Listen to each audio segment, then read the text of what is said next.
there. Tonight, we're stepping into a different kind of story.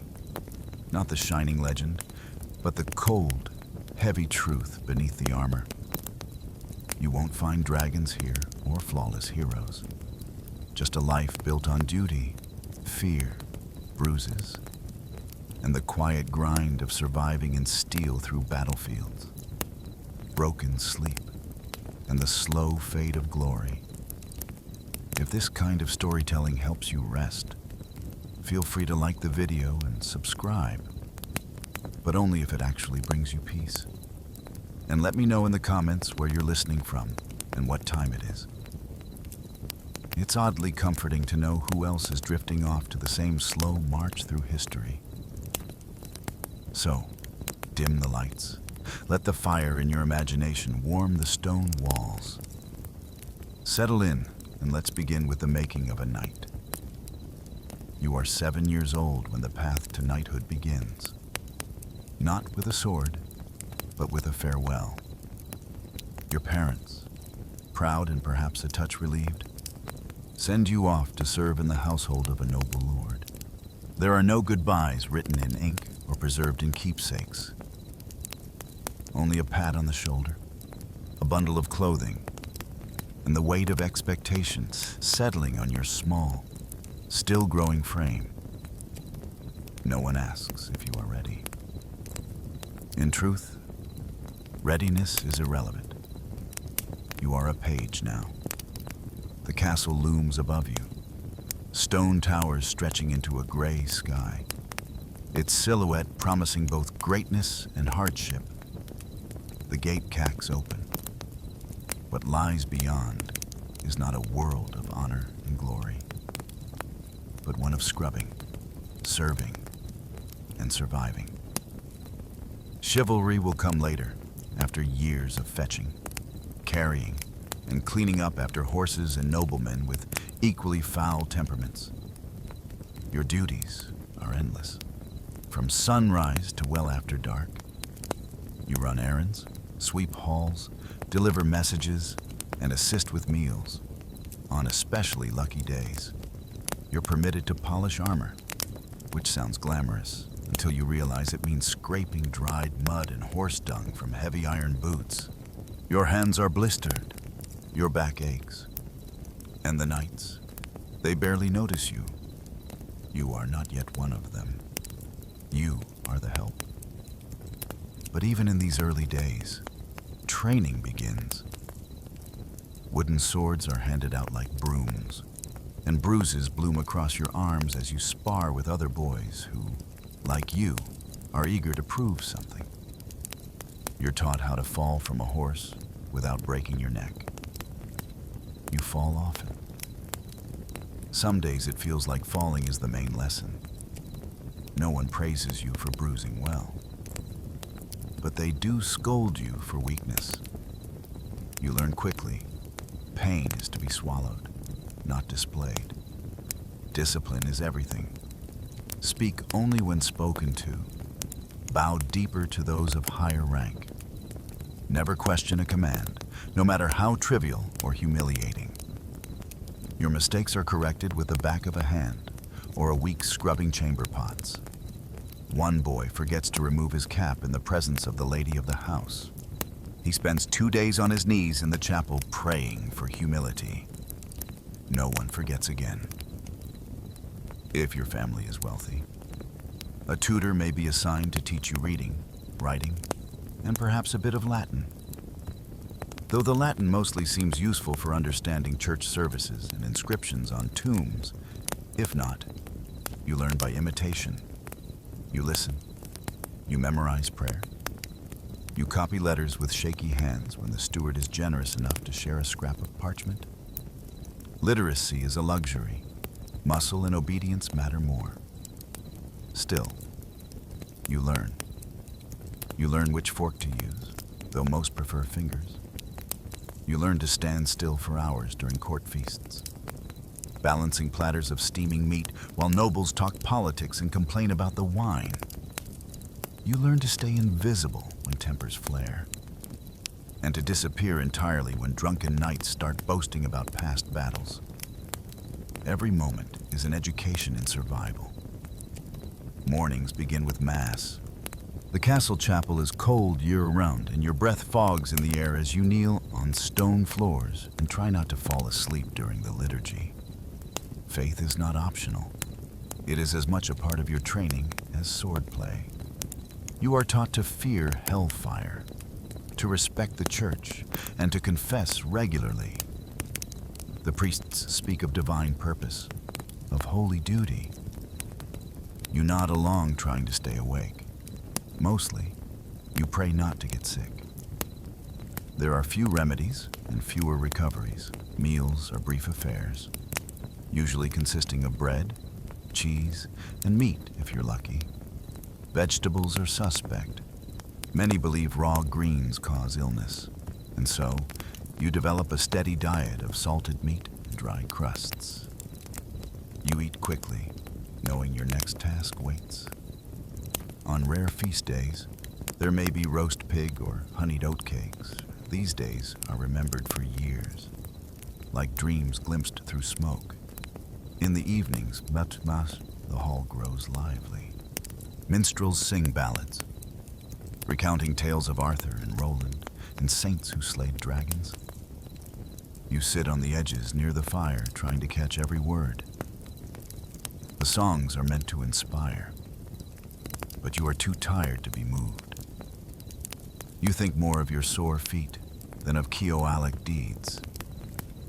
Still, something stirs in you, a hope perhaps that someday someone will sing of you. You sleep where you can, often in the servants' quarters, shoulder to shoulder with other boys, on straw pallets that smell of sweat and mildew. Some nights you are pulled from sleep to help with late arrivals or unexpected guests. You learn to rise without complaint, to work through exhaustion, to never let your eyes betray fatigue. A knight must be ready at any hour. The training starts here. You are not alone. Other pages suffer with you. You form silent friendships built on shared glances and muttered complaints. Together you learn the rhythms of castle life. You learn which knights are cruel and which will look the other way when you steal a second helping of stew. You learn who to trust, who to fear, and which corners of the castle offer a moment's peace. There are moments of levity, a jest from the cook, a clumsy knight tripping over a dog, a stolen apple. You cling to these moments. They remind you that life exists beyond duty, that laughter still has a place even here. Occasionally, you catch a glimpse of the world beyond the walls, merchants arriving with silks and spices, a troupe of performers, or a noble woman riding past with her retinue. These sights feel foreign, like stories glimpsed through fog. You're not part of that world yet. But maybe one day, at times, doubt creeps in. The stories of glory feel distant, the reality far more grinding. You wonder if all of this, the aching limbs, the scoldings, the hunger, is truly the path to honor. But every so often you see a knight ride out in gleaming armor, pennant flying, and your chest tightens with thought someday that could be you. Your lessons in humility do not stop with bruises and hunger. There are also ceremonies to attend, even though you're barely more than background noise in them. You observe as nobles gather, dressed in fine fabrics you're not allowed to touch, much less wear. You're reminded by their glances, and sometimes their words, that your position is somewhere between useful and invisible. When dignitaries visit, the castle becomes a theater. You help prepare guest rooms, polish silver, and sweep the same corridors 3 times over. If anything is out of place, the pages are blamed. And if something goes wrong, say a dog bites a visiting bishop's leg, well, let's just say it helps to know how to avoid being seen. You quickly master the art of looking busy while being nowhere near the problem. On festival days, there is music, dancing, and too much wine, at least for the adults. You're allowed to watch from the corners, soaking in the sounds and sights, while pretending not to be watching too intently.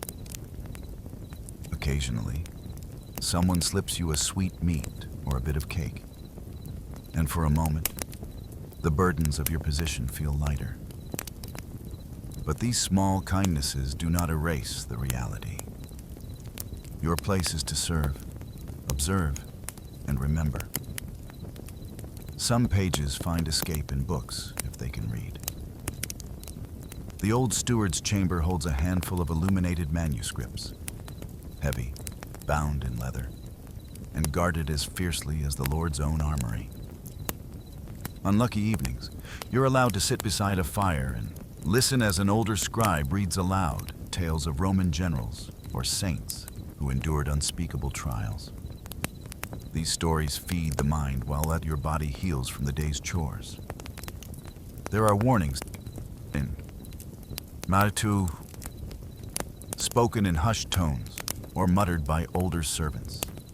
They tell you of pages who failed to advance, boys who cracked under pressure or were sent home in disgrace. Sometimes they vanish without explanation. Sometimes you overhear things you were never meant to hear. You quickly learn when to speak, when to nod, and when to keep your head down. The castle is your crucible, and every hour spent within its walls forges you into something harder, leaner, more capable. Not a knight, not yet, but no longer a child. You are a creature in transition, battered, disciplined, and quietly determined. So when you lie awake at night staring at the wooden beams above your straw-filled mattress, you think not just of what you've endured, but of what lies ahead. The next phase, the next challenge, the next step on the path that will one day, if the gods, your Lord, and your body all permit, make you a knight. But for now, you are a page, and that is enough. At the age of 14, the apron strings of pagehooded are ceremoniously snipped, though not with any kindness or softness. You are no longer a page, you are now a squire. And while this new title may sound like a promotion, it comes with considerably fewer sweetmeats and far more bruises. You have graduated from polishing floors to polishing armor, from fetching goblets to fetching the man who might be dying in one. Your new role is personal, intimate even. You are assigned to a knight, and you're expected to serve him as faithfully as a shadow. Where he goes, you go. If he rides into battle, you follow. If he falls, you run into the carnage to help him up, risking your own life in the process. You're no longer a child of the castle. You are the squire of a warrior, and your days are shaped by his demands. The physical training increases tenfold. Riding a war-oar, for instance, is not the elegant glide you once imagined. These beasts are enormous, bred for power and war, and more temperamental than most noblemen. Mounting them is a small battle in itself. Controlling them, a constant negotiation. Your thighs ache, your spine jars with every step. Your backside hasn't felt normal since Michaelmas. Sword training intensifies. You now wield live blades, not to kill, but sharp enough to cause concern if your opponent happens to be better rested or less distracted than you. You spar daily, your body covered in bruises that never quite fade before new ones bloom. Every session is an exercise in humility. For every swing you land, you take 3 in return. The knight you serve doesn't expect grace. He expects grit, but perhaps the most tiresome part of your duties is equipment care. Armor, you quickly learn, is not just metal.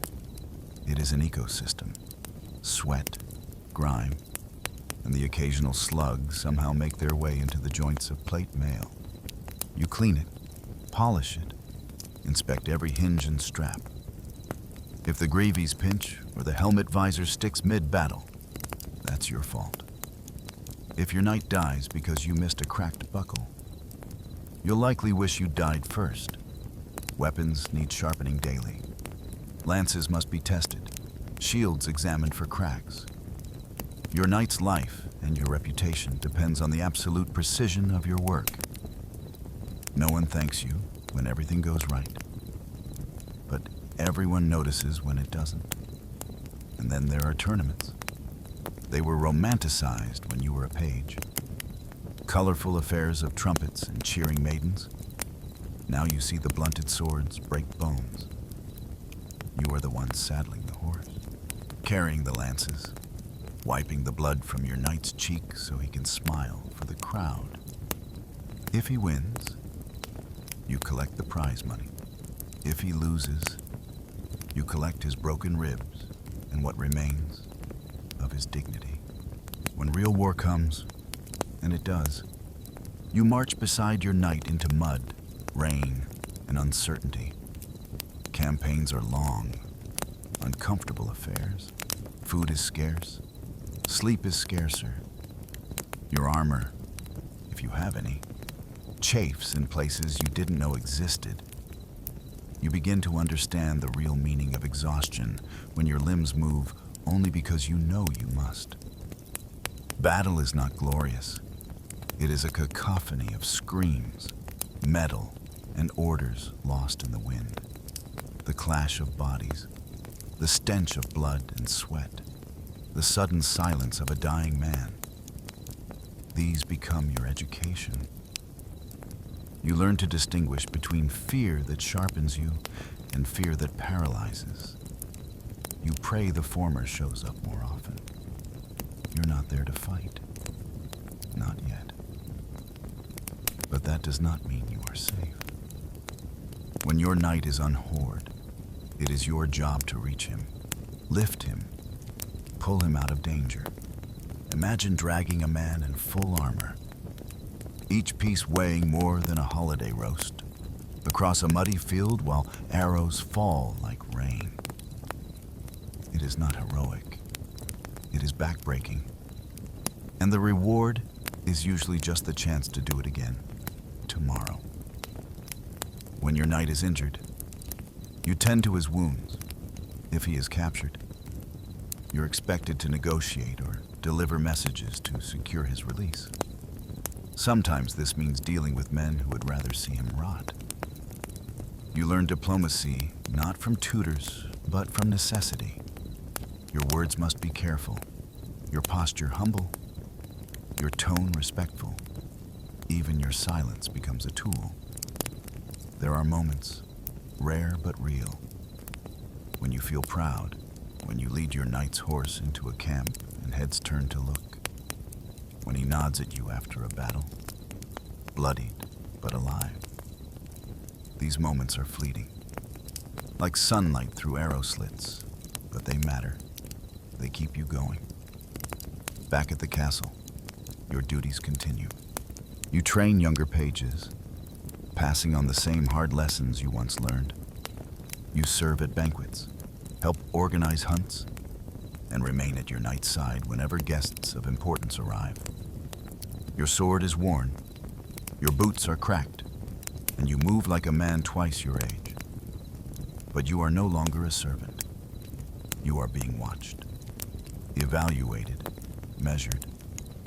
The priests still expect your prayers. Your lord still expects your loyalty.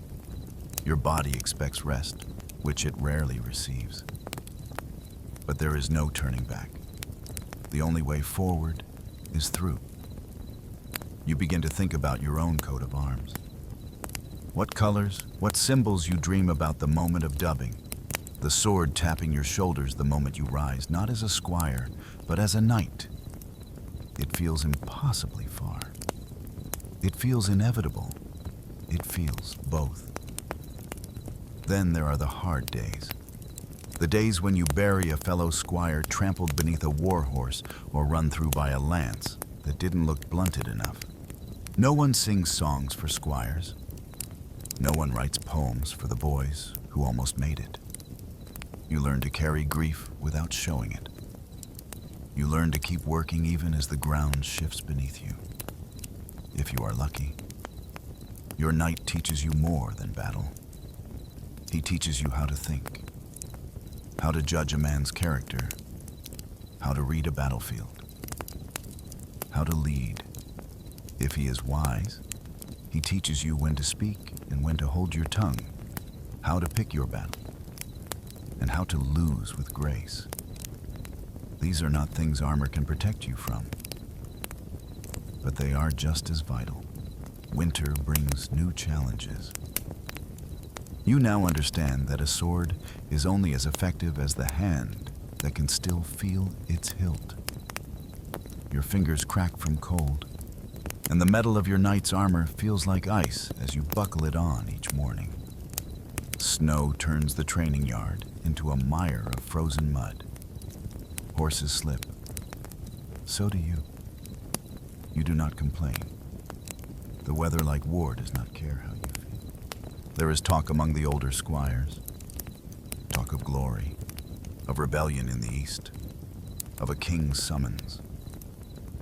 You listen, absorb, calculate. You've seen enough to know that glory often looks like a grave. Still, you would ride out tomorrow if called. The waiting is often worse than the war. You write your first letter. It is stiff, clumsy, and formal. Addressed to your parents if they are still alive, and telling them little. You're not even sure where to send it.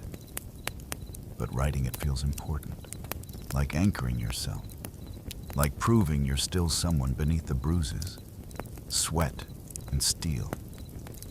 One night after a feast, your knight drunk on me and nostalgia tells you of his first campaign. He describes the rain, the hunger, the thrill of surviving the charge. Then he grows quiet. He stares into the fire and names 3 men who did not return. You do not speak. You are meant to listen and remember. You practice daily, sometimes in secret, You mimic your knight's stance, his footwork, the way he holds his blade just before a strike. You copy everything, hoping that imitation will one day become instinct. You bleed, you limp, you learn. Then one morning, without fanfare, your name is called. You are to ride with your knight, not as an observer, but as his second. There is no sleep the night before. No sleep is needed. When you mount your horse, you are ready. Not perfect, not fearless, but ready. Your story is still being written, but already it is etched into the cold iron of swords. The dust of roads, the calluses on your hands.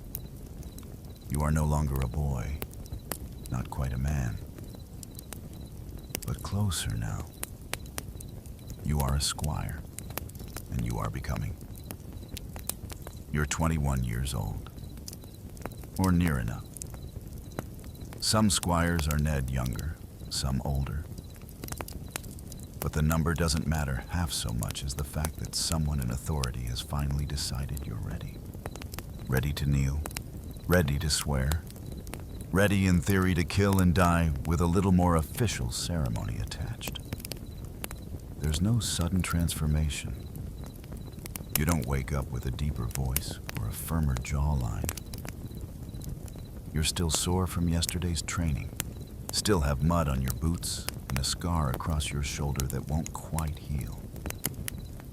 But this is the moment your entire youth has crawled toward your body, bruised, your pride battered, your hands hardened by years of polishing, sharpening, carrying, and serving. It has all led here to the day of your knighthood. It begins with solitude. You're given a chamber, small and cold, in which to pray, reflect, and fast through the night. There's nothing glamorous about it, just stone walls, a single candle, and a chapel-supplied blanket that somehow manages to be both thin and scratchy.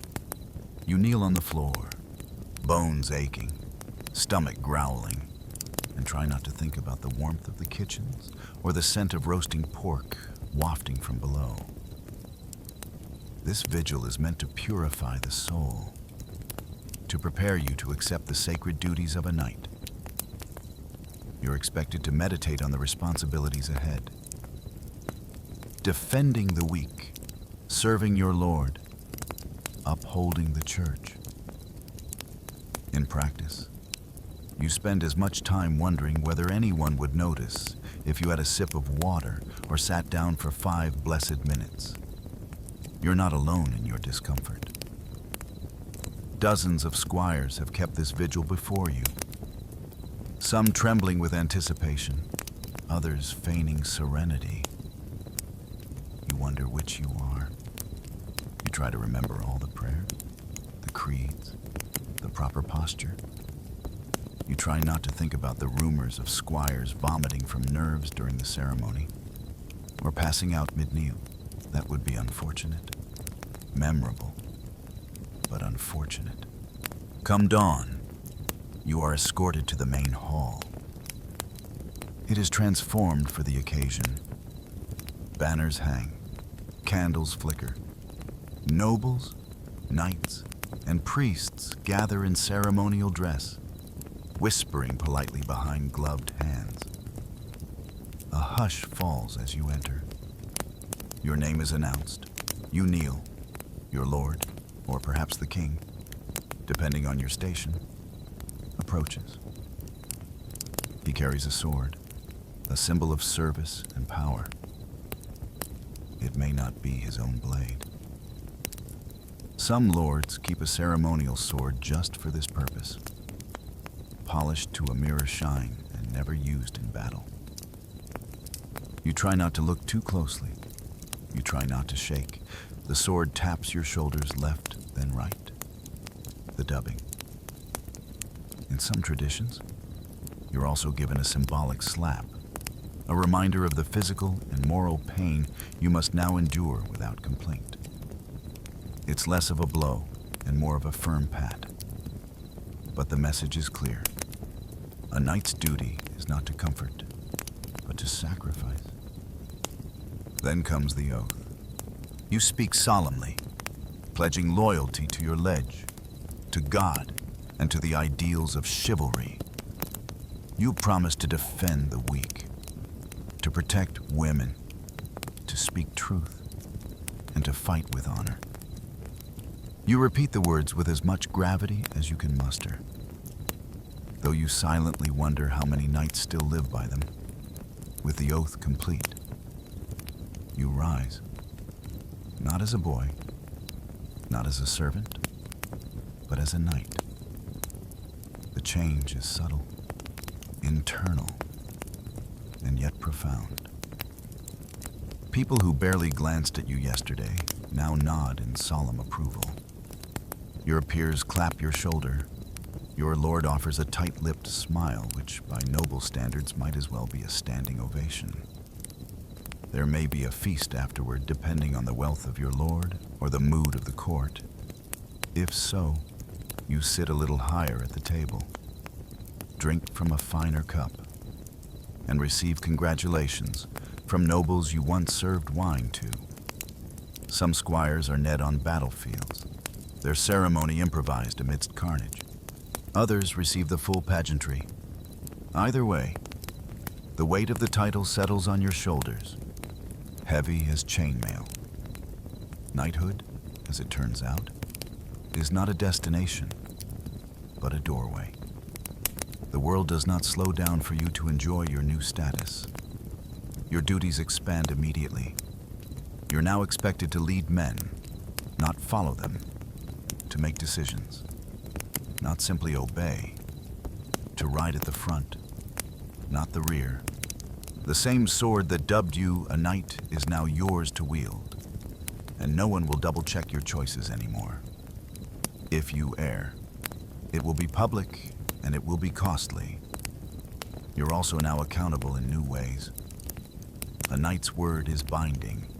Your signature carries weight. Your absence at court is noted. Your presence in church is assumed. If you drink too deeply or speak too freely, it reflects not only on you, but on your household, your banner, and your leech. A slip of the tongue can sour alliances. A drunken scuffle can undo months of diplomacy. In short, your margin for error shrinks dramatically the moment your shoulder is tapped with a sword. Your responsibilities extend beyond battle. If your lord grants you land, you are expected to manage it wisely. That means collecting taxes, settling disputes among peasants, maintaining roads, and ensuring the harvest is strong. Knights are often imagined as warriors alone, but in truth, they are administrators, enforcers, and landlords. Your sword may rest in its scabbard for months at a time, but your seal is pressed into wax almost daily. You also now have your own squire. The irony is not lost on you. He is young, uncertain, eager to please. You teach him to polish your armor just so, to saddle your horse without bruising its hunches, to pour wine without spilling. You correct him gently at first, then more firmly. He reminds you of yourself. It is humbling and slightly amusing to see how far you've come and how far you still have to go. There is also the matter of your coat of arms. If you haven't had one before, it must now be chosen. Colors, symbols, family mottos, they all matter. They identify you on the field of battle and in court. They speak before you do. A red lion rampant on a field of gold says something very different than a black cross on a white bend. Choose wisely or pay a herald to help. Your new armor is fitted to your frame, assuming your lord is generous or your family still has coin to spare. Full plate is expensive and every piece must be custom made. Greaves for your legs, gauntlets for your hands, a cuirass for your chest. You stand still as the blacksmiths measure and clink, their fingers leaving soot on your skin. The weight is impressive. Walking in it feels like learning to move all over again. But you feel safe inside it, too, as if metal might guard not only your body, but your name. You take your first formal ride through the village, not as a servant trailing behind a retinue, but at its head. Children run to the roadside. Old men bow stiffly. A woman tosses you a flower. You try not to look too pleased. The peasants don't cheer exactly, but they do stare. And in the medieval world, attention is a kind of applause. That night, in the solitude of your chamber, you remove each piece of armor slowly, methodically. You place your sword with care. You stare at your reflection in the polished plate and try to see what others saw today. A knight, a protector, a leader. You do not quite believe it yet, but you will. Not everything changes overnight. You still train each day. You still wake early and pray. You still limp after a long ride and view when a blade catches your elbow. But your name is called with more weight now. You are consulted, not commanded. The youngest squires eye you with something like awe or fear. Possibly both. War will come again. You know this. And when it does, your position in the vanguard will be expected. No more standing behind a shield wall. No more waiting for orders. You will lead the charge. Raise your voice above the den and be the first to cross the field. If fortune favors you, you may return with honor. If not, your coat of arms will be carried home without you. This is the cost of the accolade. This is the burden of the oath. But still, you are proud, not of your status, but of your survival.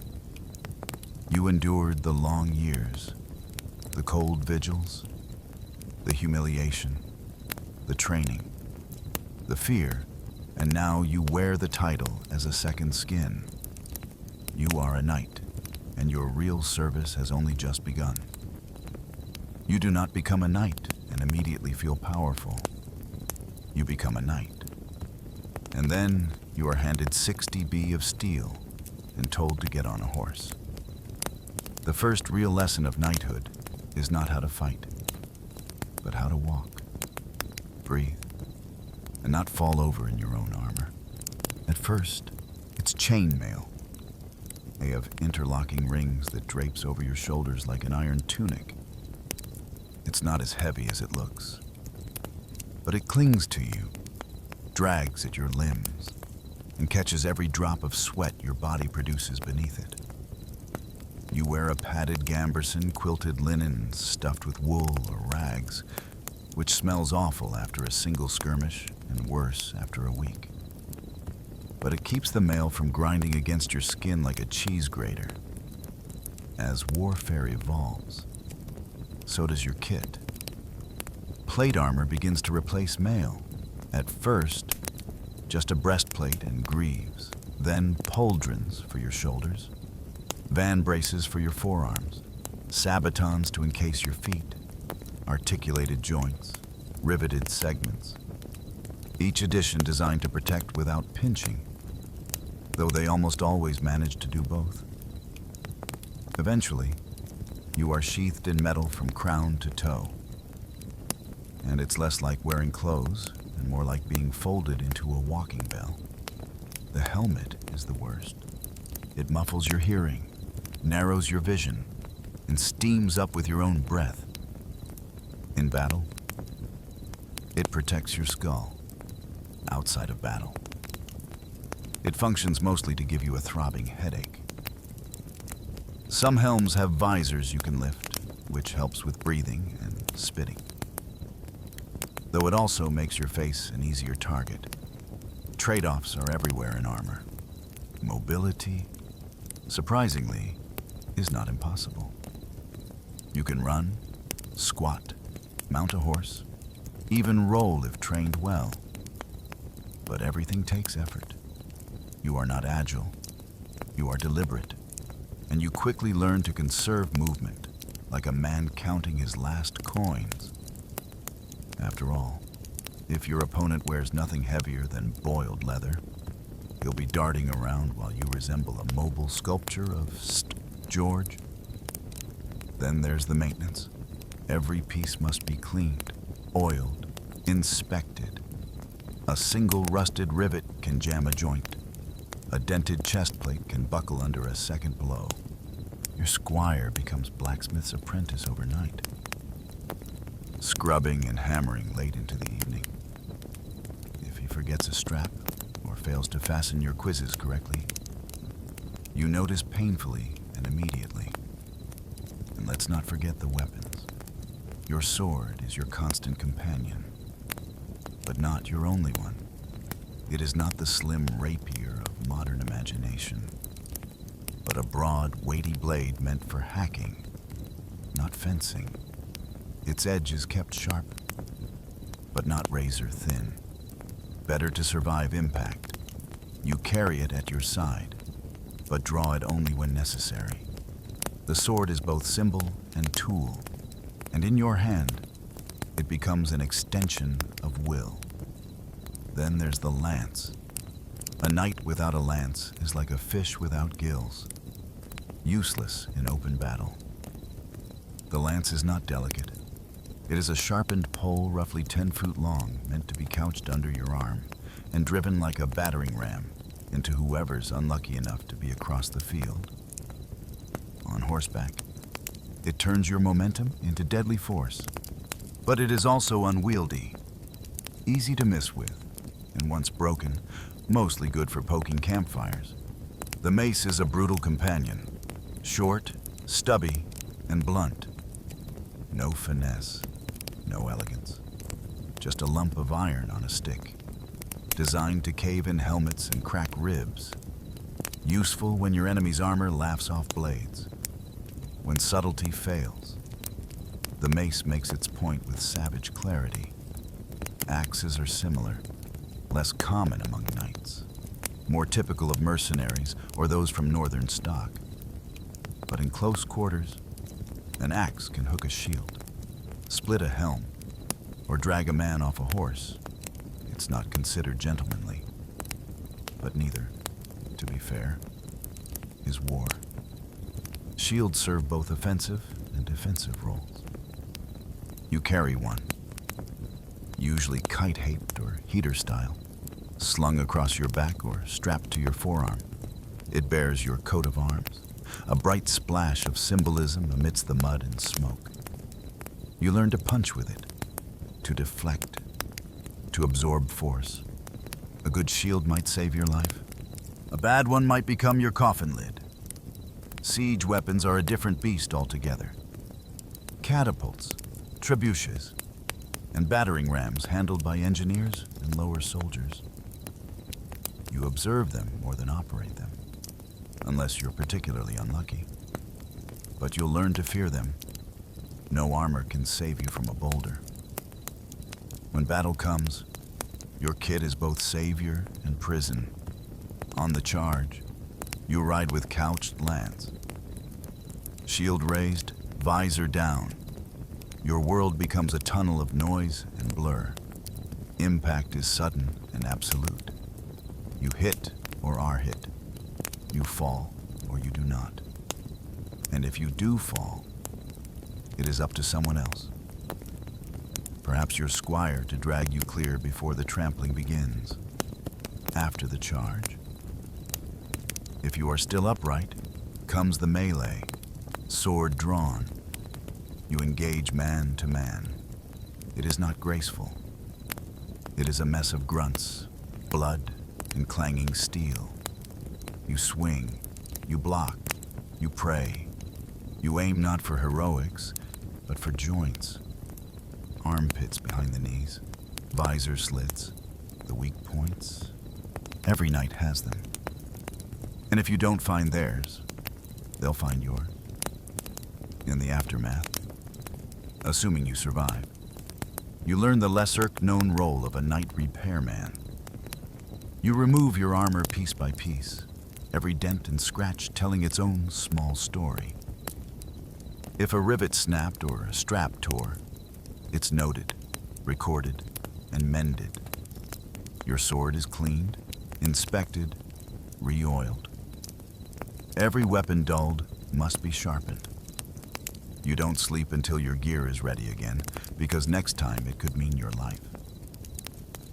You begin to appreciate the subtle differences between good steel and bad. You learn the smiths by name.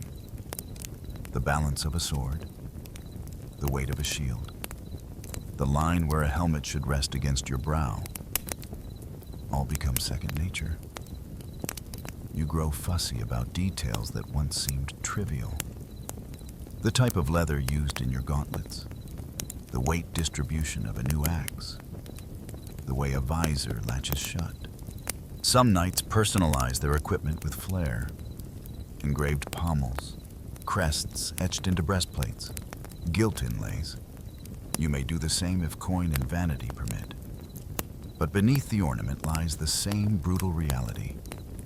Armor is not costume. It is coffin prevention. There are downsides. Of course, armor is expensive. Your share of spoils from war or tournaments often vanishes into repairs and replacements. And then there's the matter of heat. Summer in a full suit of plate is like walking inside a forge, especially in the midday sun. You sweat buckets, faint if you're not careful, and attract flies with all the grace of a walking roast. Despite it all, you come to trust your gear like a second skin. You've tested it under arrow fire. You've felt the jolt of a mace strike echo through your ribs and known the armor did its job. It protects. Yes, but it also transforms. You walk taller in it. People part when they see you coming. Children point, commoners bow, and yet you know this. The steel does not make you invincible. It merely postpones the inevitable. You can fight well, prepare thoroughly, wear the finest forged suit in Christresendum, and still fall to a lucky spear thrust or a well-placed arrow. A knight's tools by time, not certainty. When you remove your gear at night, you do so slowly, reverently. Each strap undone, each piece lifted away, leaves you smaller, lighter, vulnerable. Beneath it all, you're still just flesh, bruised, stiff, and aching. And it's in those quiet moments, with your sword across your lap and your armor cooling on the stand, that you truly understand what it means to be a knight. You're not made of steel. You just wear it well.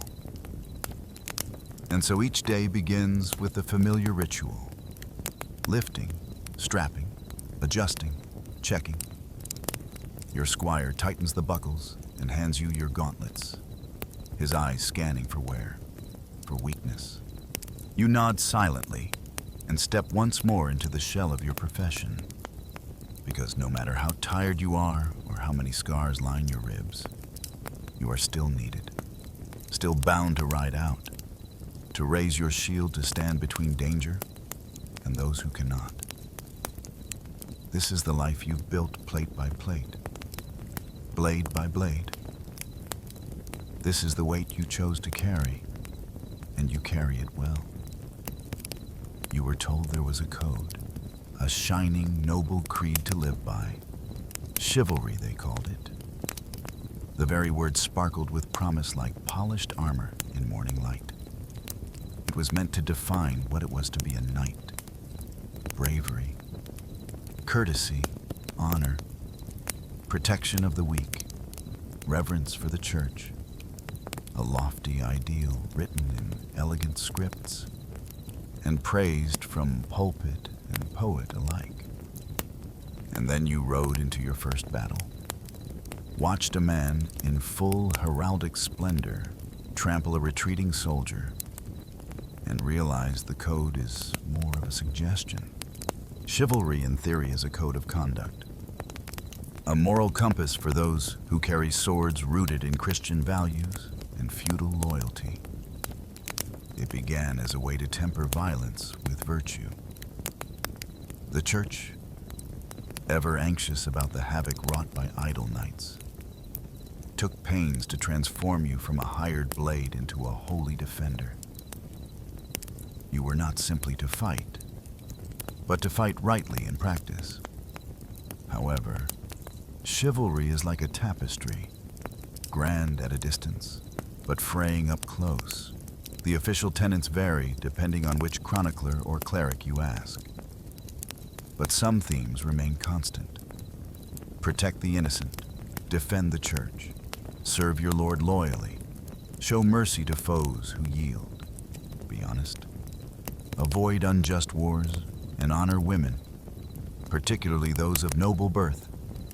A fine list, admirable even, and also inconvenient, because in the thick of battle, no one stops to recite their virtues. You swing, you survive. You follow orders, even if they involve torching a village suspected of disloyalty. You take prisoners. Yes, but mostly because they're worth ransom. Mercy has a market value. As for honesty, it's encouraged. Unless deception serves your lord better. A knight may be honorable in the abstract, but becomes remarkably flexible when land or legacy is at stake. Many a lie has been wrapped in noble language and delivered from horseback with great conviction. Protecting the weak sounds lovely in songs, but in the field, the weak are often collateral. If your lord requires a peasant uprising crushed, you ride. If a convoy of commoners stands between you and the enemy's grain supply, you don't go around, you go through. The poor admire knights from afar, because they're rarely better off when one rides by.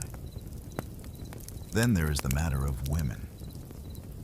The songs speak of courtly love, of gallant men pining in poetic torment for unreachable noble ladies. In truth, your relationship with women is defined more by property law than poetry. Marriage is political, romance, when it exists, is fleeting. And the protection you offer depends heavily on class. A noble woman might be revered, a washerwoman less so. That's not to say knights are uniformly dishonorable. Many strive to live by the code.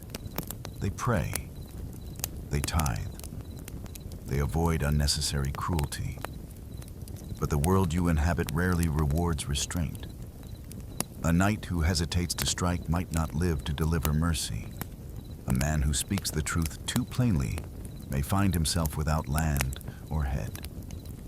Tournaments, oddly, are where chivalry shines brightest. In these stage spectacles, the rules are rigid, the honor real. You salute your opponent, you show restraint, you lose with grace. It's theater. Yes, but it's theater where the actors believe in the script, and for a moment, the code becomes reality, if only briefly. There are manuals, actual written guides that lay out knightly conduct in Florida detail. One might advise you not to strike an opponent who has lost his helm. Another might say that if a lady drops her glove, you should retrieve it without stepping on it or staring too long at her ankles. The church writes its own rules, more focused on piety. Attend Mass, confess sins, avoid gluttony, and above all, never forget who sanctioned your right to kill. These manuals are read aloud in courts and training halls. Some squires memorize them, others nod politely and return to sword drills. In truth, the code is interpreted differently in every household. Some lords emphasize loyalty, others demand ferocity. A few take chivalry so seriously, they disown sons for showing cowardice. Others, knight boys who haven't seen a day of battle simply for the right marriage alliance. What you learn over time is that chivalry is not a sword to wield, it's a mirror. Some polish it daily, others shatter it for convenience. You yourself try to follow the spirit, if not the letter. You help your squire when no one's watching. You spare an enemy who's yielded, though your comrades. You ride back to a burning hamlet to escort a limping peasant out because her child clutches your leg and says, "Please." These moments stay with you longer than most victories. They cost little. They feel like something old, something sacred, and yet no bard will ever sing of them. Chivalry, you discovers, is not about grand gestures. It's about small decisions made when no one is looking. It's about being decent in a profession built around destruction. It's about knowing you are a weapon and choosing sometimes not to strike. Still, the tension never vanishes. You kneel before a bishop one day and torture granary the next. You cradle a wounded comrade, then trample a fleeing footman who happens to be in the way. You write your name beneath a pledge to honor and restraint, then sign orders that send starving men to their deaths. You begin to understand that the code of chivalry is less a shield and more a compass. It doesn't stop you from getting lost. It just gives you something to check when the fog sets in. Some days, that's enough. In the quieter hours, you reflect on the contradictions. The songs you once memorized speak of knights who slayed beasts and rescued virgins. Your life, meanwhile, consists of tax disputes, bloody marches, and aching knees. You were promised glory. You were handed logistics, and yet you don't resent it. Not entirely, because sometimes the code helps you remember who you were supposed to be before the world got hold of you. You meet knights who abuse the code, who weaponize it. They quote scripture while pillaging. They preach honor and practice terror. You learn to recognize them by their polished crests and empty eyes, and you learn to step aside, or, when given the rare chance, stand in their way. You are not perfect. You've broken the code.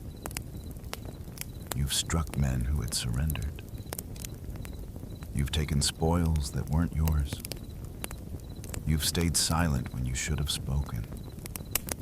But you remember the faces of those who tried.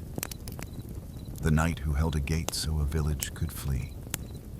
The one who refused to burn a monastery even under threat of exile. The one who died kneeling not in surrender, but in prayer. And so, in your own way, you keep trying. You carry the code not in scripture, but in habit.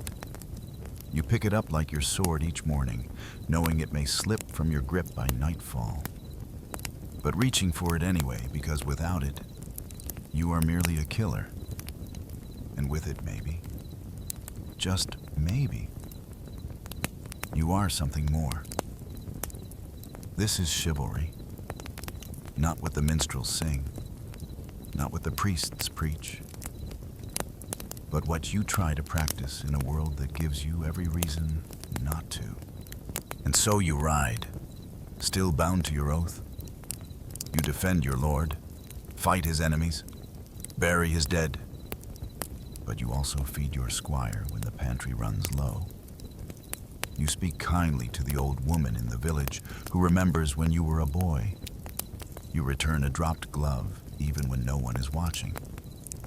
You are a knight, and you remember the code not because it makes you stronger, but because it reminds you what strength is for. One day, years from now, a boy will ask you what it means to be chivalrous. You won't recite scripture or point to crests. You'll hand him your sword and tell him to hold it steady, and then you'll ask if he can carry it without ever letting it fall on the wrong soul. That you'll say is a good place to start because, in the end, chivalry isn't about purity. It's about persistence, about falling short and rising again, and choosing, however quietly, not to become the very thing you were once sworn to fight. And with each choice, you draw your sword a little straighter. You've trained for years, carried swords before you ever swung one, watched men die before you were allowed to charge, and polished your own armor so often you can still smell the vinegar and oil in your sleep. But none of that truly prepares you for this. The moment the trumpet sounds, your horse shifts beneath you, and the ground ahead fills with the bodies and banners of your enemy. The battlefield is not a stage. It is not an arena of honor or a chessboard of strategy. It is a pulsing, groaning thing. Mud, blood, and metal wrapped into chaos. You can recite the names of old heroes, the codes of chivalry, the rules of engagement whispered by bishops in candlelit chapels. Out here, none of them matter. Marching to war begins long before the fighting. You ride for days, weeks, even through rain, sleep and sun. The air grows worse as the army swells. Body heat, dung, and rotting rations blending into something foul enough to turn even the sturdiest stomach. Feet blister, tempers snap. Your companions shift from camaraderie to muttering and silence. Men begin to smell like their horses. You do, too. Camp life is brief and miserable. Tents flap in the wind like damp flags. Fires smoke more than they warm.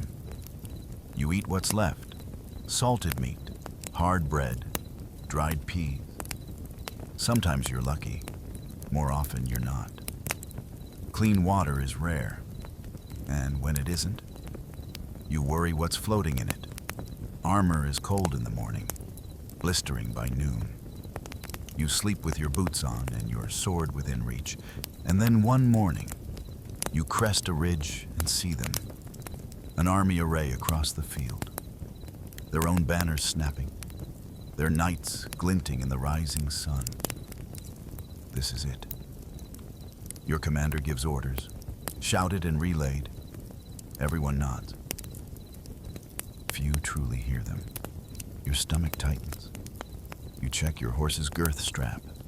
You say a prayer or pretend to. You wonder how many will die before the sun sets. Then it begins. The charge is not graceful. It is thunder. Hooves tear the ground, lances lower, and every heartbeat counts down to impact. You aim your weapon and hope the man opposite you is slightly slower, slightly more afraid. The clash is bone-shaking. You might hit. You might miss. You might be hit. You might fall. And if you fall, you pray you can get up before the next wave tramples you. The noise is unrelenting. Screams, shouts, clanging steel, horses shrieking, men begging. There is no rhythm, only violence. You fight in flashes. A blade swings near your head. You duck. A man lunges. Your sword blocks without thought. An axe strikes your shield. You feel the shock in your teeth. You do not think in terms of heroism. You think in terms of inches. Every step forward might be your last. Every moment you remain standing is a small miracle. And all the while, mud clings to your boots, blood slicks your grip, and the air tastes of iron and ash. There are no clean victories. Even if you survive, you've likely killed someone face to face, looked into their eyes, seen their fear, felt their last breath on your face. No one teaches you how to live with that. Sometimes you lose your footing. A blow knocks you down. Your visor jars loose, and suddenly the world above you is a blur of hooves and blades. You flail, crawl, push yourself to standing. If your armor catches in the mud, you're a turtle on its back. If your squire finds you in time, he might pull you free. If not, well, there are worse ways to die than being forgotten. You catch glimpses of others, knights unhorsed, peasants impaled, banners falling. You recognize faces, friends, comrades. They're gone in an instant, replaced by another swinging sword. There's no time to mourn, only time to breathe and swing again. Sometimes the melee collapses into confusion. Orders become meaningless. Lines dissolve. You find yourself beside men you don't recognize. Enemies mistaken for allies, and vice versa. In those moments, the battlefield becomes its truest form. Not a clash of nations or ideologies, but a storm of survival. If you live, it ends not with trumpets, but with exhaustion. Your arms ache, your ears ring. Your horse, if still alive, is foaming and trembling. You stagger back to camp, strip your armor with shaking hands, and stare at your blooded gloves. You hope it's not your own. You're not sure. Later you walk the field. Crows already gather. Men groan where they lie. Too wounded to move.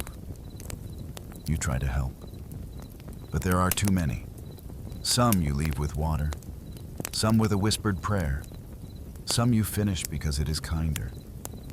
Your boots soak through with blood. You stop noticing the smell. Ludders are already at work, stripping the dead of rings, purses, boots, sometimes even teeth. It's dishonorable. Yes, but also practical. War is expensive, and a fallen knight sword might pay for someone's winter grain. You turn your gaze elsewhere. You do not stop them. You find your comrades, those who made it. Sit with them beside a dying fire, each of you silent. Some clean wounds, others just stare. No one boasts, no one drinks. You all know better. The ones who laugh after battle tend to cry when the fever sets in. There is no celebration. There is only tallying. How many were lost? How many banners captured? How many horses must be replaced? How many squires did not return? In the weeks that follow, the story is cleaned up. Minstrels compose ballads of noble charges and glorious stands. The Lord gives a speech. Priests declare a righteous victory. You are paraded through the streets on your return. Flowers are thrown. Children cheer. You wave, smile, nod. But you remember the smell of the field, the look in the eyes of the man you skewered, the cries of your friend as he bled out beside a broken shield. You do not forget this is the brutal battlefield. Not the battlefield of legend with shining armor and valiant jewels, but the real one, muddy, terrifying, loud, confusing. A place where honor is a luxury, mercy is rare, and survival is a skill.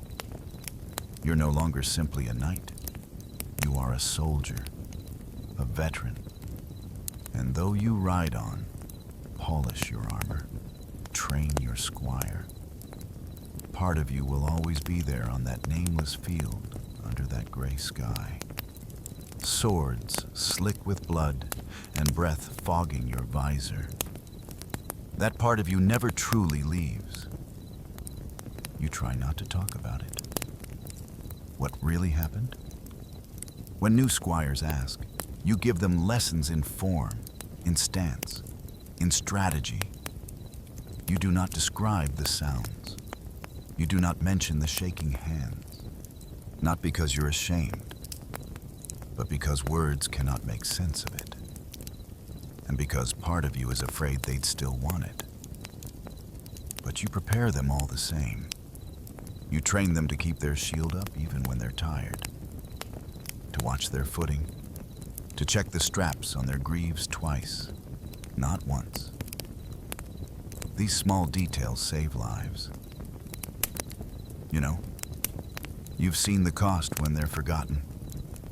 Over time, your own scars fade. On the surface, at least beneath they remain, not as wounds, but as memory. You remember the weight of the fallen knight you dragged from a trampled ditch. You remember the breathless silence just before the charge. You remember the way the field looked afterwards. Still broken, wrong. And still you ride because someone must, because the war never really ends. It only sleeps between battles. You do not seek glory anymore. You seek clarity. You seek survival. And you try in whatever way you can to make sure the men beside you come home. This is what it means to fight. Not for banners, not for poems, but for the man at your left and the one at your right. For the squire who still believes in songs. For the prayer you whisper even when you don't believe. You were shaped by steel, but forged in the field. This is the brutal battlefield, and you have survived it, and in surviving, you have learned the cost of every inch of ground, measured not in paces, but in lives. You survive your first battle and then another. And though war never truly ends, it does go quiet. armies disband. Swords are sheathed, the banners come down. For a while, there is peace, but a night with no war is a weapon left idle, and idle weapons tend to rust. So you turn to the next best thing, the tournament. Not a brawl, not a massacre, though it might come close, but a staged battle dressed in heraldry, pomp, and profit. Where war is chaos, a tournament is choreography. Where battle makes legends, the tournament makes celebrities. It begins with an invitation. If your name carries any weight, or your lord's coin carries enough. You're summoned to a list field near a bustling town, where the banners fly as high as the entry fees. You arrive with your squire in tow. Your armor shined to near blinding polish. Your horse combed and plaited like a bride's hair. The grounds are prepared days in advance. Wooden stands rise from the grass. Merchants set up stalls selling meat pies and put tokens. Minstrels rehearse songs they hope to sell before the jousts begin. Children run between tents, shouting names of their favorite knights. Yours may even be among them if your last performance was sufficiently bloody. But make no mistake, this is no gentle pastime. A tournament is as dangerous as any battlefield, only better lit and more politely announced. There are two main events, the melee and the choost. The melee is a grand mock battle. Dozens of knights on foot or horseback charging each other across an open field. It is said to mimic real combat, though it rarely obeys real combat's rules. The goal is to disarm, unhorse, or bludgeon your opponents into submission, preferably without killing them. Not out of mercy, but because corpses don't pay ransoms. You enter the field with your team, shield emblazed with your arms. Heart thudding behind your breastplate, horns sound. The crowd roars. You lower your visor and plunge in. The fight is real enough. Blades are blunted. Yes, but not harmless. Bones are broken. Teeth are lost. Pride always is on the line. You strike, you're struck. You fall, you rise. Somewhere in the den, your name is shouted, either in triumph or concern. Sometimes both. The melee is over when only a few remain standing, or when the judges decide it's become too undignified. You leave the field limping, exhilarated, exhausted, or sometimes unconscious. If you perform well, your reputation grows. If you perform poorly, you pretend not to care while discreetly checking for bruises. Then comes the joust, the jewel of the tournament. One knight, one lance, one pass. The tilt rail separates you from your opponent, and both of you thunder forward on horseback, trying to shatter your lance on the other's shield, helm, or chest. Points are awarded. Helmets are dented. Occasionally, ribs are cracked. More than one knight has died beneath the applause of the crowd. There is spectacle to it, enough ceremony to rival a wedding. Your name is announced, trumpet sound. A lady ties a ribbon to your lance. You bow to the stands, salute your opponent, and take your place at the end of the tilt yard. Then the flag drops, and all that pageantry disappears beneath the pounding of hooves and the narrowing of your world into the tip of your lance and the target ahead. When you hit cleanly, the crack of impact echoes like thunder. Splinters explode. The crowd cheers. If you're thrown, you hit the earth hard and lie there long enough to remember that mud has no chivalry. Victory brings coin, and more importantly, notice lords watch from the stands, scanning for talent, potential, or marriageable fame. If you impress the right person, Your fortunes can change overnight. If you make a name for yourself, you may find yourself invited to bigger circuits. Tournaments in Paris, London, or Rome. Or at least the stories say so. But not all jousts are equal. Some are friendly, honor-bound, and carefully judged. Others are bloodier, more corrupt. There are whispered tales of knights bribing marshals, sabotaging armor, or switching lances to unblunted tips. And every tournament has its share of bad blood. Feuds reignited, insults answered with steel. Then there are the injuries: dislocated shoulders, shattered wrists, concussions. You learn quickly not to remove your helmet until you're sure your ears are still working. Even spectators are not always safe. A splintered lance once flew into the stands and took out a merchant's eye. He still comes to watch every year from the other side. Outside the arena, the tournament is a fair ground. Traders hawk everything from relics to roasted chestnuts. Scribes sell poems composed on the spot. Apprentices jewel with sticks in the mud while mimicking your name. At night, bonfires crackle. Ale flows freely. And minstrels sing songs that exaggerate every blow landed and every favor won. If you've earned a few bruises, you might at least earn a few verses. The nobles host feasts. You attend cleaned and laced into a doublet that fits like punishment. You bow. You drink. You endure conversation. A lady might ask about your technique, though her interest may have less to do with lances and more to do with inheritance or scandal or both. Tournaments are also a place for politics. Alliances are struck. Rivalries flare. And lords make quiet wages behind their goblets. A win on the field can lead to a contract, a vassalage, or a sudden engagement, a loss. On the other hand, might be remembered long after your ribs have healed. For all their glitter, tournaments are expensive.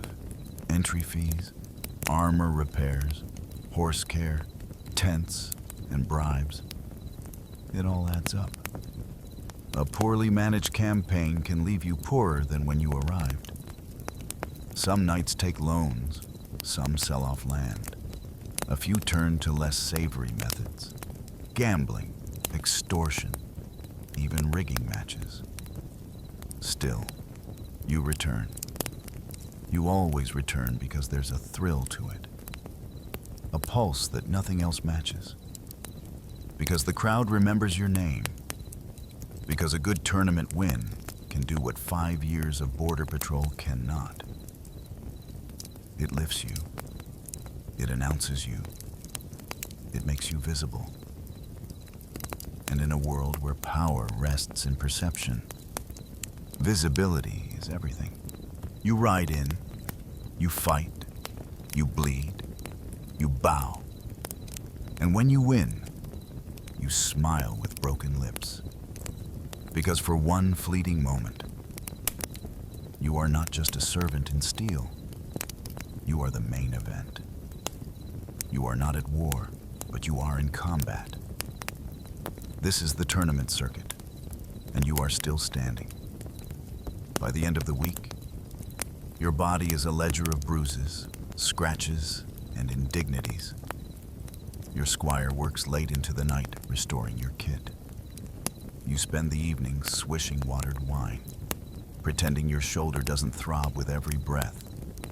A blackened eye makes you interesting company at supper. The limp adds character. You don't speak of the fear. The heartbeat just before the lance drops. The instant you wonder if the next hit will be clean or final. You swallow it down. Tuck it beneath the layers of steel and swagger. Every knight does. Fear is common. Admission is not. If the tournament was good to you, you leave with coin, a new favor tied to your saddle, and invitations for the next event. If not, you leave with empty hands and full regrets, already calculating how many tournaments it will take to rebuild what you spent chasing glory. The road away is quieter, less triumphant. A few companions ride with you. One coughs blood. Another cradles a wrapped hand that may never hold a lance again. The squires chatter, still enchanted by the show. They do not yet understand the price of applause, and so, bruised but intact, you return to your estate or your garrison, where the real duties await. But for a week, you are more than a soldier. You are spectacle. You are legend. You'll do it again, because while war may forge your reputation, tournaments let you write it in gold, and sometimes that is enough, because in the eyes of the crowd, you are not just a knight. You are a name, a banner, a force in motion.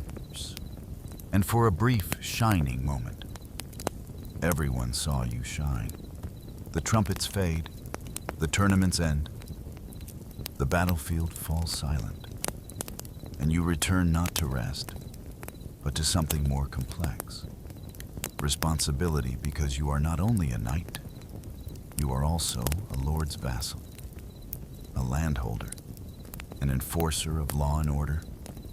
And whether your thief is sprawling or small, it demands as much from you as any joust or skirmish ever did. Your estate, such as it is a patchwork of thatched roofs, grazing fields, and stubborn people. It was granted to you often in reward for service, and with it came a host of obligations, not to the land, but to those who work it. They do not know you as a war-oar rider or a lance wielder. They know you as the man who demands grain in October, sends baifs to settle quarrels, and sometimes rides through the village just to remind everyone who owns what. Your mornings begin not with sword drills, but with ledgers. Your steward rattles off figures, bushels harvested, taxes collected, debts outstanding. You nod like you understand, though half the time you don't. There's always a shortfall. A pig vanished. A crop failed. Someone died with coins still owed. The solution invariably involves more paperwork and fewer pigs. Then come the petitioners. Peasants shoo at your hall to air grievances. He stole my goose. Her cow trampled my barley. Their son struck mine with a stick. You sit beneath a banner bearing your arms, listening with the weariness of a man who's faced arrows and would prefer them to this. Justice must be swift, or at least loud. You nod. You fine. You send men to inspect fences. The villagers shuffle out, mostly satisfied. You hope. Disputes between peasants are one thing. Disputes between your men-at-arms are worse, when two armed retainers argue over boundaries or livestock. Swords rattle. You must step in, not as a fellow knight, but as their master. Firm, even-handed, a man of authority. It's a delicate thing projecting strength without escalating tempers. You manage mostly. You also collect taxes, grain, wool, coin, or goods in kind. These are tallied, stored, and forwarded up the chain to your liege lord. Some of it you keep to pay your men and maintain your household. Some vanishes into the hands of clerks, never to be seen again. You suspect a fraction feeds the bishop's cellar or funds your lord's latest embroidery habit. But questioning the chain of feudal economy is like questioning gravity.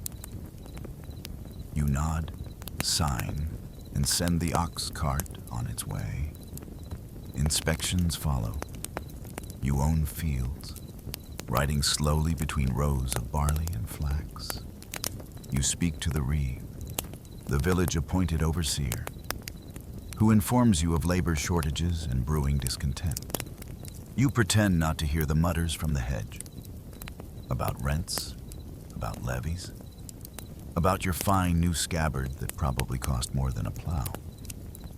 You smile, offer a nod, and ride on. Respect is maintained less by affection than by distance. Your hall must be stocked and guarded, your garrison drilled, your walls maintained, and your steward reminded that the grain cellar smells odd again. You oversee the blacksmith, the cooper, the baker. You approve repairs to the millstone, arrange timber for winter, and once a month host a feast for local tenants to keep up the illusion that everyone is cheerful and loyalty is mutual. You arbitrate marriages, approve apprenticeship contracts, and on occasion deliver punishment. Thieves may lose fingers. Poachers might pay in coin or days of labor. There are gallows, but you rarely use them. They're more useful as symbols than tools. Still, when necessary, you remind the village what happens when law is ignored. The church is ever present. A priest serves your estate, and you contribute to his chapel's upkeep, lest your name find its way into a sermon. You attend Mass, confess sins you vaguely regret, and make donations that conveniently match your most recent misdeed. Piety, after all, is easier in coin than in conduct. Even your household requires managing. Your servants rotate between loyalty, incompetence, and mild insubordination. The cook is furious about the flour quality. The stable hand swears the hay shipment is late again. One of your chambermaids is scandalously friendly with a visiting knight, and you must pretend not to notice unless it causes a child, or worse, a rumor. Your squire needs training still, always. He forgets your saddle straps, leaves your sword unshed during rain. Once he polished your boots with lard, you scold him, train him, threaten to send him to the monastery, then end the day praising his effort with a nod. That's all the boy really wants.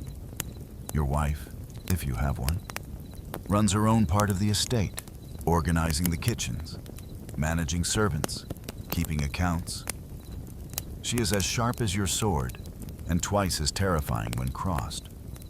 She reminds you when rents are due, when your cousin's widow expects a letter, and that the priest caught you dozing during Mass again.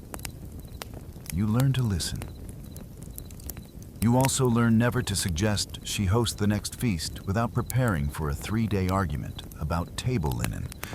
In times of famine, your role becomes one of reluctant judge and reluctant beggar. You appeal to your lord for relief while rationing what little you have. You know that if the people starve, the mana weakens. A dead peasantry tills no fields. So you offer just enough to keep them working and just enough to keep their envy from turning to rebellion. In times of plenty, you are generous, but visibly so. Bread handed out at the chapel door. Coins tossed during feast days. It is not charity. It is theater. It keeps order. The peasants call you my lord, but you're not quite sure whether it's respect, resentment, or resignation. Likely all three. They bow low, but you see the flickers of judgment in their eyes. You ride past them, heavy in your saddle, armor gleaming. You are their protector. You are their tax. You are their judge, and sometimes their executioner. Occasionally you host visiting knights or minor nobles. These visits are equal parts hospitality and hostage negotiation. You must appear wealthy but not wasteful, powerful but not threatening. A wrong word about the king's taxes could brand you disloyal. A poorly cooked pigeon could insult your guest's cousin, who happens to be an earl. You walk a knife's edge of politeness, pageantry, and performance. But it isn't all caution and governance. There are quiet moments. You ride alone at dawn, through dew-wet fields, nodding to shepherds who've been up longer than you. You sit by the half in winter and listen to your steward mumble accounts while the fire cracks behind him. You share a drink with your sergeant at arms. Both of you old enough to admit your backs ache more than they used to. You are lord of your manor, but also its captive. You cannot leave for long. Bandits might strike. The grain might rot. Your cousin might try to press a claim. Even a trip to court feels like abandoning a child to nurse itself.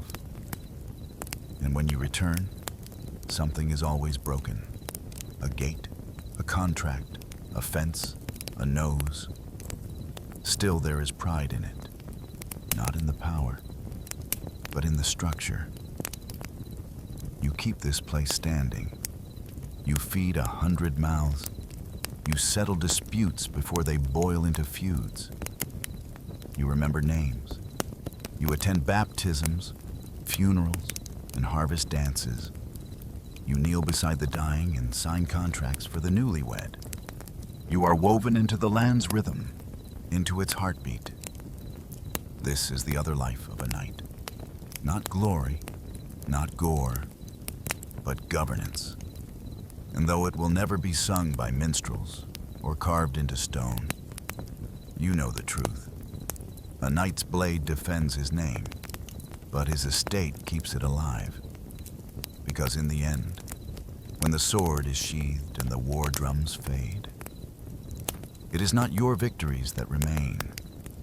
It is your land, your people, and the fragile peace you hold together, one decision at a time. When the halls fall quiet, the ledges are closed, and your sword is back on its rack, you're left with something less discussed and poorly romanticized. Your private life. You'd think after tournaments, campaigns, and estate matters that you'd collapse each night into dreamless slumber. You'd be wrong. Rest is elusive. Comfort is intermittent. The truth is, sleep is a luxury in a knight's world, and one that must often be negotiated. Your bed is not the downfield paradise of later centuries. It's a wooden frame stuffed with straw or wool, covered in linen that smells faintly of dust and fatigue. You share it perhaps with a spouse or alone, or occasionally with your armor spread out to dry beside you, ticking softly as the heat leaves the metal.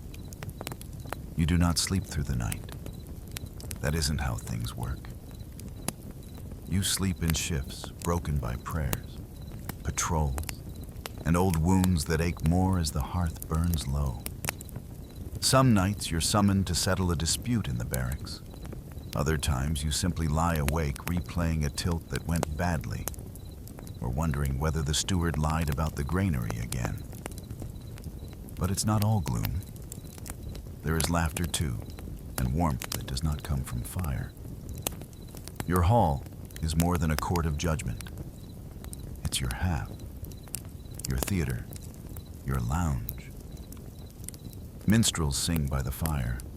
A bard may be passing through and recite tales of distant wars or love-struck princes. You know the endings already. You enjoy them anyway. Familiarity is its own comfort. Games are played. Dice, chess, backgammon. You cheat occasionally when no one's looking, or you lose grandly, blaming the firelight or the drink or the suspicious angle of the table. Your companions groan, laugh, and pour more wine. The feasts, when they come, are rowdy affairs, not grand like a royal banquet, but full of noise and roast meat of ale spilled on floor rushes and laughter that echoes up the rafters. You sit at the high table, but not far from the half. You drink with your men, toast your squire, throw the occasional bone to the hounds beneath the bench. A juggler might perform, or a fool. His jokes barely veiled insults about local clergy or visiting nobles. You laugh louder than necessary, if only to show the guests that, yes, you can take a joke. It's a fragile peace maintained by roast pork and stale bread. Sometimes the evenings are more subdued. A servant plays the lute. Your wife embroiders, humming a half-remembered hymn. You nod off in the chair by the fire, only to wake when the logs collapse in a burst of sparks. For a moment, everything is still. Your household sleeps early. The servants rise before the sun, so they vanish quickly. Your squire lingers, hoping for praise or advice, or just not wanting to go back to the straw mat beside the armory. You send him off gently. He's earned his rest, even if you haven't. You might wander the mana at night, old habits from years on campaign, checking locks, peering into shadows, listening for anything amiss. You don't expect to find anything. But sometimes you just need to move, to feel the floor under your boots and remind yourself you're still here and the fire is still lit and the walls are still yours. When storms roll in, sleep becomes nearly impossible. Wind howls through the shuttered windows. Rafters groan. You recall nights in the field when the only shelter was a cloak and the back of a horse. You remind yourself this is better. You almost believe it. Private life also means private thoughts. And these are harder to manage than fields or squires. You wonder if the land is truly yours or just held until a richer man wants it. You think about the faces of the men you've killed. Some you remember, some you don't. You think about your father and whether he felt this same pull between duty and doubt. On better nights, you write or try to. You scratch letters on parchment, recording expenses or drafting stiff. Formal notes to other landholders, occasionally. You attempt poetry. It's terrible. But your steward pretends otherwise, and your wife hides the worst of it before guests can find it. When guests do arrive, your private life vanishes. Everything becomes performance. The hall is cleaned, the good wine is brought out. You laugh at the same joke twice and endure stories about hawks that flew higher and horses that ran faster than any in your stable. You nod. You flatter. You endure. But when they leave, when the doors are shut and the boots have stopped echoing, you allow yourself the rarest indulgence of all: silence. You sit beside the fire, cup cooling in your hand, and let the hush stretch. No battles to plan, no taxes to collect, just the sound of wood crackling and your own breath in the dark. Your body is a map of scars. You know which shoulder clicks in the cold, which ribs ache when it rains. A broken finger from a tournament in Kent, a scar on your thigh from a skirmish near the border. These pains are familiar. You greet them like old comrades. You've learned not to complain. Everyone aches. The squire asks once if you ever sleep well. You smile. Tell him yes sometimes when the fire burns low and the dogs don't snore. It's a lie. Of course. But it's the kind you tell kindly. And there are dreams. Vivid, strange, persistent. Sometimes you're back in battle, reaching for a sword that isn't there. Sometimes you're walking the halls of your childhood home, except the walls are crumbling and no one speaks your name. Once you dreamt of flying above fields, rivers, and the manor itself. You woke up smiling for once. Not every moment is grand. Most are not. There is mud tracked into the hall, a loose floorboard that catches your boot, a spilled bucket, a burnt loaf, a cough in the night that makes you sit upright and listen until it passes. These are the details of living. These are what fill your time between swords and steel. On feast days, the private bleeds into the public. There is dancing of a sort. You watch more than you participate, but sometimes you're pulled into a circle, clapping along to a song that's older than the church itself. You step stiffly, laugh at your own footwork, and your wife laughs louder. The servants smile, if only for a moment. You give gifts, bread, cheese, sometimes coin. Children chase each other through the yard while the elders sit in the sun and pretend their knees don't ache. For an afternoon, no one is taxed, judged, or summoned. You watch, not as a lord, not even as a knight, but as a man, just a man quietly grateful. Your dog rests its head on your boot. You scratch behind his ears and let your shoulders sink. You're tired, but not in the way battle tires you. This is a deeper ache, the kind that comes from carrying not just weapons, but people, place, and purpose. And still you do it because there is a rhythm here, a strange, stubborn peace between duties. Not comfort, not ease, but something closer to meaning. This is the private life of a knight, and it is harder to master than war. Because though the chronicles record your battles and your banners, it is these quieter hours, half-forgotten songs, unfinished letters, the hush of a sleeping hall, that truly tell the story of who you were. You rise with the dawn, joints aching, the cold seeping deeper than it used to. The steward greets you with a nod. The squire follows, quieter than he was in years past. Nothing feels unusual at first until you step outside and realize something has shifted. It's not in the air or the weather, but in the rhythm of the world itself. Fewer hooves on the road, fewer hands raised in salute. The banners are still there, but they hang lower than they once did. Your role, once essential, now feels ceremonial. You still ride out, still wear the armor, still train the lads who come up through the ranks with fire in their eyes. But even they look past you now to the engineers sketching strange machines, or the captains drilling rows of men with pikes and gunpowder. The future no longer rides a war horse. The first time you see the musket fired in anger, it feels like a mistake.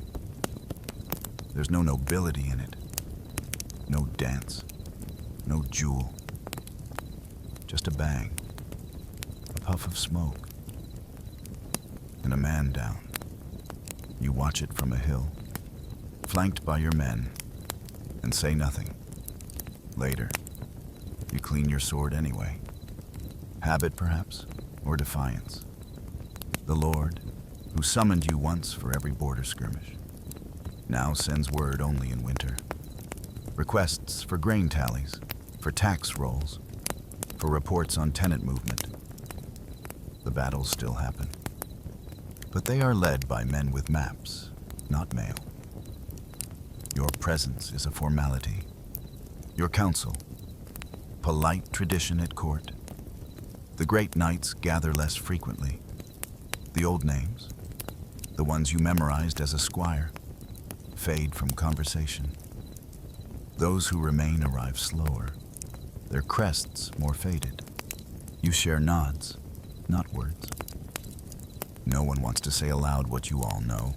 Your armor, once polished weekly, gathers dust between uses. The squire still oils it more out of reverence than need. It's heavy now, not just in weight, but in memory. Each dent recalls a skirmish, each rivet a day spent living a life now fading into myth. You wear it still sometimes for ceremonies, for parades. Once a boy asked if it was real. You no longer correct them when they call it old-fashioned. The pageantry remains, though even it begins to crack. Feast days are quieter.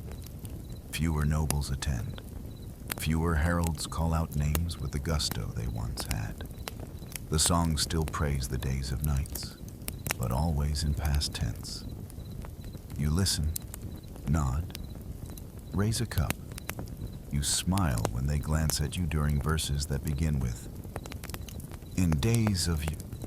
In private, you walk the grounds of your estate and watch your tenants at work. They till with newer tools now. Some have coins stamped with the king's face. Others carry paper, permits, receipts, even letters. As literacy seeps into the soil, the blacksmith's son wants to be a clerk. The miller's daughter talks of schooling. These are good things. You tell yourself. But they come with a whisper. You are no longer what boys wish to become. You still train them, still swing the sword.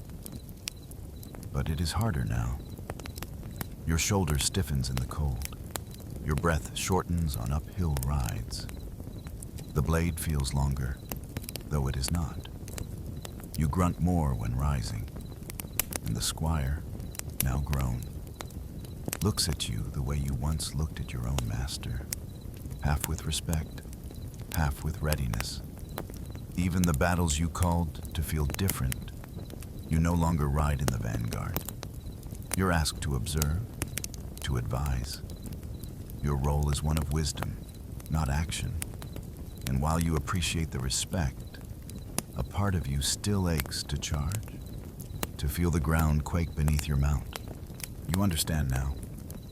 Of course, the age of the night is ending, not with a roar, but with a series of sighs. Gunpowder does not care for bloodlines. Formations do not care for honor. The nightly charge, once feared and revered, is now a target for cannon and musket shot. You've seen it. You've counted the bodies. You try not to resent it. After all, every age must end. The Romans once thought their roads would last forever. The old emperors believed their names would outlive stone, and now even the stones are reused for barns and chapels. Time grinds all legacies down into something more useful. Still, there is grief. Quiet, persistent.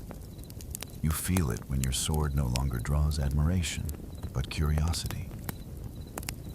When your banner is recognized not for its victories, but for how long it's flown. When your warhorse dies and the stable boy asks if you'll replace it with a mule. More practical, he says. You tell yourself that you are lucky. You lived. You saw the best and worst of your order. You earned your land, your name, your seat at the high table. You made it home. Not everyone did. Sometimes you take the long road past the old battlefield. It's farmland now, quiet. There's a grove where the archers once stood, a ridge where the cavalry assembled. You dismount and walk it, boots sinking in soft earth. There's a marker stone weathered and crooked. No one remembers the names carved there. You do. At night, the dreams come more frequently. Not always nightmares, though some are. But vivid flashes of moments you'd thought long buried. A lance shattering, a comrade's laugh, the exact shade of sky above a foreign field. You wake cold and wonder why memory feels sharper than your blade. You write more now, not orders or reports, but reflections. You try to capture what it was like, the weight of armor before dawn, the tension before a tilt. the smell of the field after rain. You want to record what it felt like to be a knight. Not in legend, but in truth. You're not sure who it's for. Maybe the boy who will find it in a chest one day. Maybe no one. Visitors still come. They ask questions. Was it glorious? Was it honorable? You answer carefully sometimes on good days, but it was also cold and loud and lonely. You tell them that knighthood was service. Service to a lord, to a land, to an ideal. And sometimes when the wind was right, it felt like something greater. You walk with a cane now.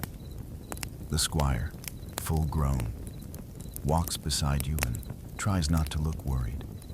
He calls you sir. Still, you allow it. It costs nothing. And it reminds you that even if the age is ending, you are still its echo. You pass your sword to him one evening, not in ceremony, just in quiet. He takes it with both hands, eyes wide. He doesn't say thank you. He doesn't have to. And so you fade. Not in shame, but in rhythm. The halls grow quieter. The half burns lower. Your duties lessen. The land continues. The people work. And in the stillness between seasons, you feel something like peace. Let the bards sing of dragons and jewels. Let the painters render shining charges and golden spurs. You remember the cold mornings, the crooked smiles, the cracked ribs and cracked jokes, the smell of wet horse, and the taste of cheap ale. That too was knighthood, and it was enough. You don't know what the world will become, only that it will become. Castles will crumble, cannons will roar. The old ways will be folded into new books, new rules, new uniforms. But perhaps in some chapel or court, a tapestry will still hang, and a child will point to the figure in the corner, the one in battered mail, and ask, "Who is that?" And maybe, just maybe, someone will remember. Not the battles, not the banners, but the man. That will be enough.